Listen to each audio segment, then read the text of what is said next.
Coucou! Aujourd'hui, je vais vous parler de la règle des 4D, sous la haute surveillance de Scooby-Doo. J'ai pas intérêt à dire de bêtises. Donc la règle des 4D, c'est une règle qui est régulièrement utilisée en éducation positive afin d'apprendre aux chiens de manière progressive. Qu'est-ce que signifient les 4D? Donc le premier D, c'est durée. Le deuxième D, distance. Le troisième D, distraction. Et le quatrième D, diversité. Pour en revenir au premier D, la durée. Par exemple, un assis. Je demande à mon chien de s'asseoir. Je ne peux pas lui demander de s'asseoir en phase d'apprentissage, surtout pendant 15 secondes. C'est pas possible. Enfin, ou alors, le chien est vraiment très doué. Et vous aussi. Mais bon, il est quand même préférable d'apprendre au chien de manière progressive. Donc, je demande à mon chien de s'asseoir. Assis.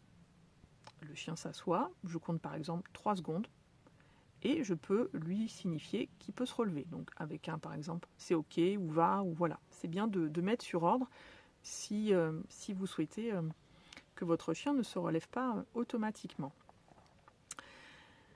Et au fur et à mesure, vous pouvez augmenter la durée de ce assis. Le deuxième D, la distance. Donc là, je vais prendre l'exemple du pas bouger. Il n'est pas facile et pas non plus, à mon sens, utile ni judicieux de demander à un pas bouger, et de toute façon, le chien ne le fera certainement pas, et de partir ne serait-ce que 3-4 pas plus loin, surtout quand le chien est en phase d'apprentissage. Ça va être compliqué pour le chien. Pas bouger et je m'en vais 3-4 pas. Déjà, rien que le mouvement risque de solliciter le chien et d'inciter le chien à se relever. Donc, le mieux, c'est pas bouger. Je reste devant le chien. Distance 0. Et éventuellement, on peut jouer en même temps sur le curseur de la durée en sachant que on augmente la durée. On peut pas, même si on est devant le chien, on ne peut pas demander à son chien de rester ou pas bouger pendant 10 secondes. Déjà. Donc, je me mets devant mon chien, pas bouger, 2-3 secondes, et hop, l'ordre que le chien peut se relever. Ensuite, distraction. La distraction, c'est, par exemple, quelqu'un va passer, un vélo va passer, une voiture va passer, ou j'ai un jouet, hop, quelque chose va arriver sur le chien. Voilà, c'est ça les distractions. C'est tout ce qui peut distraire, comme son nom l'indique, le chien. Donc, si vous êtes sur le paramètre de la distraction, eh bien, il faut diminuer le paramètre de la durée et de la distance. Par exemple, on va en revenir au pas bouger. Si vous en êtes arrivé à un pas bouger à je sais pas, 10 mètres pendant 1 minute, par exemple, eh bien, si vous voulez mettre le paramètre distraction en jeu, entre guillemets, genre par exemple, je lance un jouet pour voir si mon chien bouge, il va falloir réduire la distance et la durée pour être sûr que le pas bouger avec la distraction soit optimum. Voilà, parce que là, on rajoute quelque chose. Donc c'est important de ne pas mettre son chien en échec. Et si par exemple, vous restez sur « Ok, mon chien, je suis à 10 mètres, il est capable de tenir un pas bouger pendant 1 minute, et je rajoute, je lance un jouet », je ne suis pas sûre qu'il va le tenir. Donc, ne pas mettre son chien en échec, ne pas se mettre soi-même en échec. Donc, je rediminue le paramètre distance, je rediminue le paramètre durée pour pouvoir intégrer la distraction. Sans peut-être forcément se mettre juste devant le chien, mais en tout cas se rapprocher du chien. Et ensuite, le quatrième D, c'est la diversité.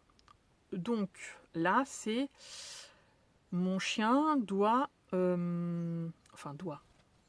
selon l'utilité que vous en avez, bien entendu. Hein. Moi, personnellement, j'ai pas forcément appris le pas bouger à mon chien parce que j'en ai pas forcément l'utilité. Donc, si vous en avez l'utilité, bien sûr. Donc, diversité, c'est mon chien, eh bien, il a l'ordre, quel que soit l'endroit. Par exemple, mon chien s'assoit quand je lui donne la gamelle. Donc, il sait qu'il doit s'asseoir quand je lui donne la gamelle et s'asseoir, par exemple, 30 secondes, même si je suis partie à l'autre bout de la pièce. Eh bien, peut-être que ce assis, en sachant que je suis à 10 mètres et que j'ai rajouté des distractions éventuellement, eh bien, peut-être qu'il ne tiendra pas au milieu d'un marché. Voilà. C'est ça la diversité. C'est le chien connaît l'ordre, sait faire l'ordre, eh bien, quel que soit l'endroit où il est. Donc, à mon sens, pour qu'un ordre soit acquis, il est important de jouer sur ces curseurs durée, distance, diversité et distraction,